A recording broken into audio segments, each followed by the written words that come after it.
Bapak Ibu yang dikasihi dan diberkati oleh Tuhan, mari kita membaca Alkitab sebagaimana yang ditentukan oleh Sinode Gereja Masehi Injili Sangyeta Laut, yaitu Injil Matius pasal 27 ayat 45 sampai ayatnya yang ke-66. Saya mengajak kita sekalian untuk membaca bagian ini secara bersama-sama. Mari kita mulai. Mulai dari jam 12 kegelapan meliputi seluruh daerah itu sampai jam 3. Kira-kira jam 3 berserulah Yesus dengan suara nyaring, Eli, Eli, lama sabachthani, Allahku, Allahku, mengapa engkau meninggalkan aku? Mendengar itu beberapa orang yang berdiri di situ berkata, ia memanggil Elia. Dan segeralah datang seorang dari mereka, ia mengambil bunga karang, mencelupkannya ke dalam anggur asam, lalu mencucukkannya pada sebatang bulu dan memberi Yesus minum. Tetapi orang-orang lain berkata, jangan, baiklah kita lihat apakah Elia datang untuk menyelamatkan dia. Yesus berseru dengan suara nyaring, lalu menyerahkan nyawanya. Dan lihatlah, tabir bait suci terbelah dua dari atas sampai ke bawah, dan terjadilah gempa bumi, dan bukit-bukit batu terbelah, dan kuburan-kuburan terbuka, dan banyak orang kudus yang telah meninggal bangkit. Dan sesudah kebangkitan Yesus, mereka pun keluar dari kubur, lalu masuk ke kota kudus, dan menampakkan diri kepada banyak orang. Kepala pasukan dan prajurit-prajuritnya yang menjaga Yesus menjadi sangat takut ketika mereka melihat gempa bumi dan apa yang telah terjadi. Lalu berkata, sungguh ia ini adalah anak Allah. Dan ada di situ banyak perempuan yang melihat dari jauh, yaitu perempuan-perempuan yang mengikuti Yesus dari Galilea untuk melayani dia. Di antara mereka terdapat Maria Magdalena dan Maria ibu Yakobus dan Yusuf dan ibu anak-anak Zebedeus. Menjelang malam datanglah seorang kaya, orang Arimatea yang bernama Yusuf, yang telah menjadi murid Yesus juga. Ia pergi menghadap Pilatus dan meminta mayat Yesus. Pilatus memerintahkan untuk menyerahkannya kepadanya. Dan Yusuf pun mengambil mayat itu, mengapainya dengan kain lenan yang putih bersih, lalu membaringkannya dalam kuburnya yang baru, yang digalinya dalam bukit batu. Dan sesudah menggulingkan sebuah batu besar ke pintu kubur itu, pergilah ia. Tetapi Maria Magdalena dan Maria yang lain tinggal di situ, duduk di depan kubur itu. Keesokan harinya, yaitu sesudah hari persiapan, datanglah imam-imam kepala dan orang-orang Farisi bersama-sama menghadap Pilatus. Dan mereka berkata, Tuan, kami ingat bahwa si penyesat itu sewaktu hidupnya berkata, sesudah 3 hari aku akan bangkit. Karena itu perintahkanlah untuk menjaga kubur itu sampai hari yang ketiga. Jikalau tidak, murid-muridnya mungkin datang untuk mencuri dia, lalu mengatakan kepada rakyat, ia telah bangkit dari antara orang mati, sehingga penyesatan yang terakhir akan lebih buruk akibatnya daripada yang pertama. Kata Pilatus kepada mereka, ini penjaga-penjaga bagimu, pergi dan jagalah kubur itu sebaik-baiknya. Maka pergilah mereka, dan dengan bantuan penjaga-penjaga itu, mereka memeterai kubur itu dan menjaganya. Sampai di situ batas bacaan Alkitab. Yang berbahagia ialah mereka yang mendengarkan firman Allah dan yang memeliharanya. Hosana. Salam sejahtera bagi kamu sekalian. Bapak Ibu yang dikasihi dan diberkati oleh Tuhan, Hari ini kita merenungkan sebuah momen penting dalam sejarah umat manusia, yaitu momen tentang kematian Yesus Kristus. Tetapi Injil Matius mencatat itu bukan sekedar sejarah. Itu adalah deklarasi atau pernyataan Allah tentang Allah yang penuh kasih dan Allah yang penuh dengan kuasa. Dalam hal kematian Yesus Kristus, ada pertanyaan menarik. Yesus mati, apakah Allah itu kalah? Kematian Yesus Kristus apakah betul-betul mau menunjukkan kekalahan dari Allah itu? Atau apakah artinya kematian Yesus Kristus itu sendiri? Kematian Yesus Kristus bukanlah tanda kekalahan Allah, tetapi justru menjadi puncak kemenangan kasih Allah atas dosa-dosa seluruh umat manusia. Inilah DP puncak, ini DP klimaks tentang kemenangan kasih Allah atas dosa-dosa manusia. Nah, Bapak Ibu Saudara-saudara, bagaimana puncak kasih Allah itu? Sebagaimana yang dimaksudkan oleh Matius pasal 27 ini, marilah kita memeriksa bagian demi bagian. Saya mengajak kita membaca bagian yang pertama, ayat 45. Kita mulai dari jam 12, kegelapan meliputi seluruh daerah itu sampai jam 3. Pertama, Bapak Ibu Saudara-saudara, Yesus dalam rahim kegelapan. Maksudnya apa?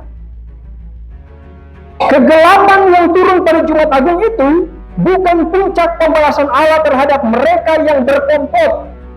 Bukan pembalasan Allah terhadap mereka yang merancang kematian Yesus. Tetapi sesungguhnya di balik kegelapan itu yang mau dikatakan akan muncul sinar baru dari dalamnya. Di balik kegelapan itu akan muncul terang baru. Di balik kegelapan itu akan muncul hari baru. Di balik kegelapan itu akan muncul pengalaman baru tentang karya penyelamatan Allah. Yesus ada dalam rahim kegelapan. Dan di tengah-tengah kegelapan itu, salib berdiri di dalam rahim kegelapan itu. Coba dengarkan seruan Yesus di balik kegelapan itu. Ayat 46. Baca secara bersama-sama. Kita mulai. Kira-kira jam 3, berserulah Yesus dengan suara nyaring, Eli, Eli lama sabachthani, artinya, Allahku, Allahku, mengapa engkau meninggalkan aku? Seruan di balik kegelapan itu, Eli, Eli lama sabachthani, Allahku, Allahku, mengapa engkau meninggalkan aku? Ini bukan seruan putus asa, Bapak Ibu Saudara-saudara. Ini bukan seruan kekalahan. Tetapi seruan ini mau menjelaskan bahwa ia benar-benar ditinggalkan oleh Bapa supaya kita tidak ditinggalkan. Dan ia rela menanggung murka Allah supaya kita hidup di dalam damai sejahtera. Eli, Eli lama sabachthani, Allahku, Allahku, mengapa engkau meninggalkan aku? Nah, Bapak Ibu Saudara-saudara, setelah Yesus menyerahkan nyawanya, yang terjadi adalah tabir bait suci terbelah dua dari atas sampai ke bawah. Tabir atau tirai itu sebenarnya adalah lambang penghalang. Lambang penghalang yang memisahkan antara agama Yahudi dengan orang-orang kafir. Tirai itu seolah-olah menjadi rahasia di mana Mesias dijaga di dalam. Disembunyikan dari mata orang-orang yang tidak saleh. Dilindungi dari terobosan-terobosan orang-orang kafir. Seolah-olah agama Yahudi menyembunyikan Mesias di dalam bait Allah. Ada tabir bait suci yang memisahkan antara agama Yahudi dengan agama dengan mata-mata orang kafir. Itulah sebabnya saudara-saudara, tabir atau tirai itu dipasang antara ruang di bait Allah dengan halaman yang ada di luarnya. Tapi saat kematian Yesus Kristus, apa yang terjadi? Yang terjadi adalah tabir atau tirai itu terbelah menjadi dua. Artinya apa? Ketertutupan dihapuskan dan jalan kepada Allah menjadi terbuka kepada semua orang.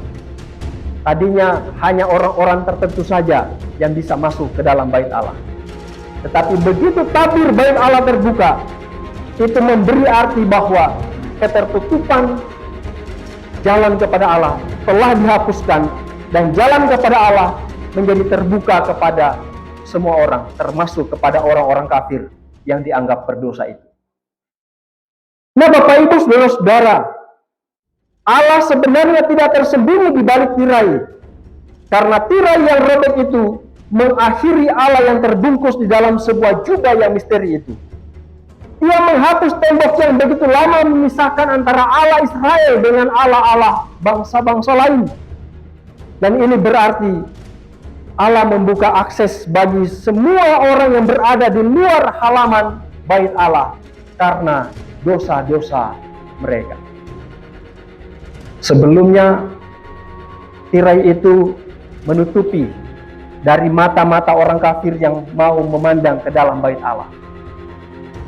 Sebelumnya tirai itu membatasi daripada niat orang-orang kafir untuk melihat, menjumpai apa yang di dalam bait Allah itu.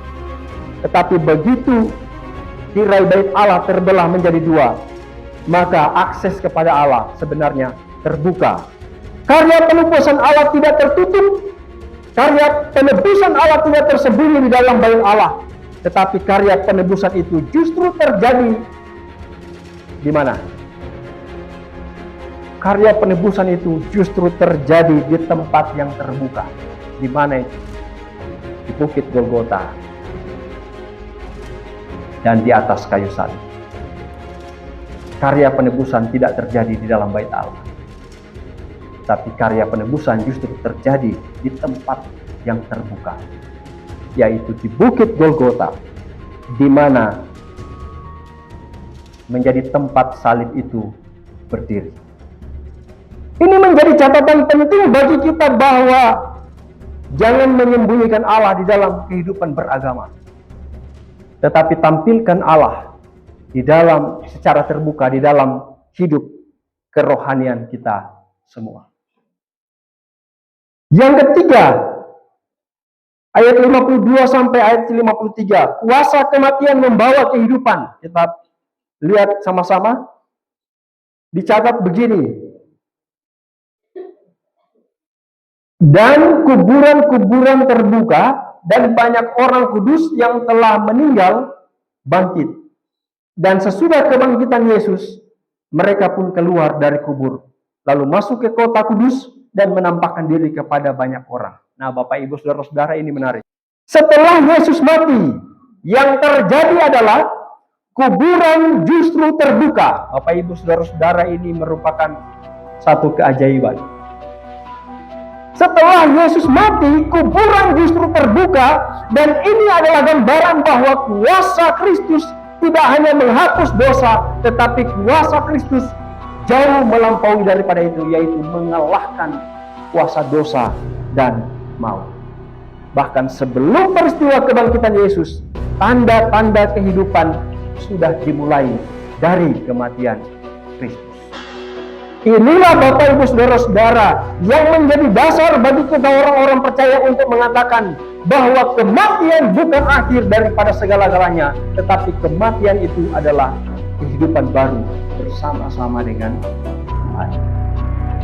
Kematian bukan akhir bagi orang percaya, namun balik kematian orang percaya ada kebangkitan, ada kehidupan yang kekal, dan ini hanya ada di dalam keberimanan orang-orang yang percaya kepada Yesus Kristus. Sesudah itu Bapak Ibu Saudara-saudara, apa yang terjadi di balik kematian Yesus Kristus? bukan hanya membawa kehidupan ternyata, membawa pengakuan iman. Coba perhatikan. Ayat 54 sampai ayat yang ke-56. Kita baca sama-sama. Kepala pasukan dan prajurit-prajurit yang menjaga Yesus menjadi sangat takut ketika mereka melihat gempa bumi dan apa yang terjadi, lalu berkata, sungguh ia ini adalah anak Allah. Lanjut. Dan ada di situ banyak perempuan yang melihat dari jauh, yaitu perempuan-perempuan yang mengikuti Yesus dari Galilea untuk melayani dia. Di antara mereka terdapat Maria Magdalena dan Maria ibu Yakobus dan Yusuf dan ibu anak-anak Zebedeus. Kematian Yesus sebetulnya membawa pengakuan iman, membawa kesetiaan. Siapa yang mengaku di sini? Yang mengaku adalah kepala pasukan dan prajurit yang menjaga Yesus. Apa pengakuannya? Sungguh, ya ini adalah anak Allah. Pertanyaan, siapa prajurit-prajurit itu? Prajurit itu adalah tentara Romawi yang dicap sebagai orang kafir. Sungguh, ia ini adalah anak Allah. Ini adalah pengakuan iman dari orang kafir. Ketika banyak orang Yahudi menolak Yesus, justru orang asing ini menjadi percaya.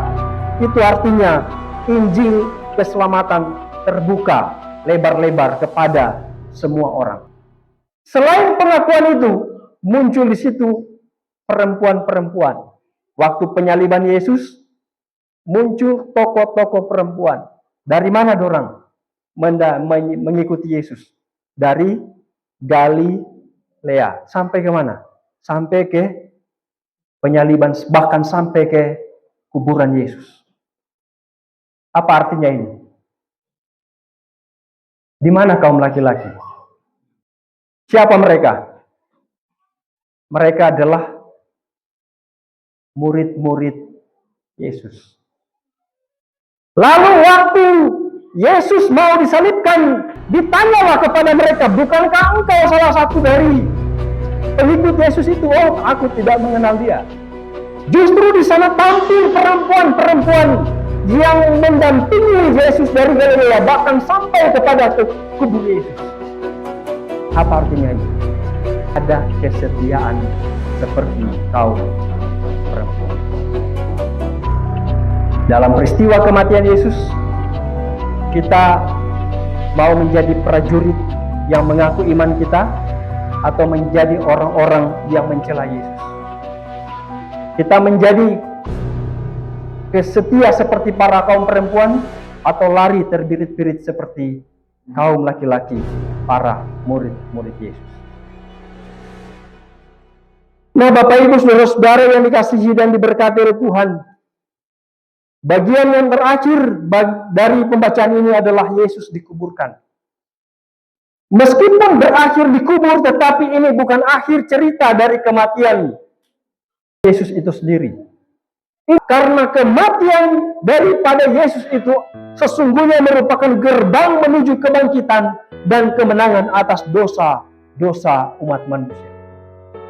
Justru dari bagian ini kita melihat bahwa kuburan itu menjadi gerbang menuju kebangkitan dan kemenangan atas dosa-dosa umat manusia. Sekarang kita akan masuk ke dalam perjamuan kudus. Apa makna bacaan Alkitab ini dengan perjamuan kudus di siang hari ini? Injil Matius pasal 27 ayat 45 sampai 66 mengingatkan kita bahwa perjamuan kudus itu bukan sekedar ritual seremonial atau yang penting so duduk dalam perjamuan kudus, ritual. Yang penting so datang, yang penting so makan roti, yang penting so minum cawan anggur. Bukan sekedar itu, bukan sekedar ritual. Tetapi perjamuan kudus itu adalah sebuah peringatan akan pengorbanan yang nyata dari Yesus Kristus di atas kayu salib. Maka setiap kali kita makan roti dan minum cawan ini, kita sedang mengingat bahwa ada harga yang dibayar oleh kasih dan kita menyambut hidup baru yang diberikan melalui kematian Yesus Kristus itu sendiri. Kematian Yesus bukan kekalahan, tetapi justru kematian Yesus adalah wujud kemenangan kasih Allah atas dosa-dosa umat manusia. Tuhan Yesus memberkati kita semua. Amin.